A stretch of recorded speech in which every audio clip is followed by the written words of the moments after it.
স্বামী স্ত্রীর ভেতর ভালোবাসা বৃদ্ধি করার উপায় বা আমল কি?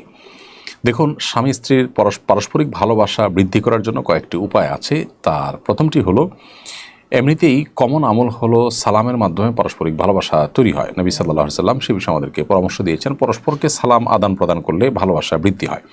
আরেকটি বিষয় তিনি বলেছেন যে মানুষ যখন হাদিয়া আদান প্রদান করে, উপহার আদান প্রদান করে, তখন তাদের মধ্যকার ভালোবাসা তৈরি হয়।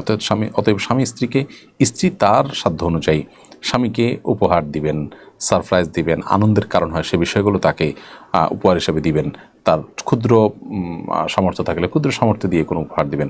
এর মাধ্যমে পারস্পরিক ভালোবাসা বৃদ্ধি হয়। আরেকটি দোয়া আছে আল্লাহ সুবহানাহু ওয়া তাআলার কাছে, সেই দোয়া করা যেতে পারে যে আল্লাহুম্মা ইন্নী আসআলুকা হুব্বাক, আল্লাহ আপনার ভালোবাসা আপনার কাছে চাই, ওয়া হুব্বা মান ইউহিব্বুক, আপনাকে যারা ভালোবাসেন তাদের ভালোবাসা চাই, ওয়া হুব্বা আমালিন ইউকাররিবুনি ইলা হুব্বিক, এবং এমন আমলের প্রতি ভালোবাসা চাই আপনার কাছে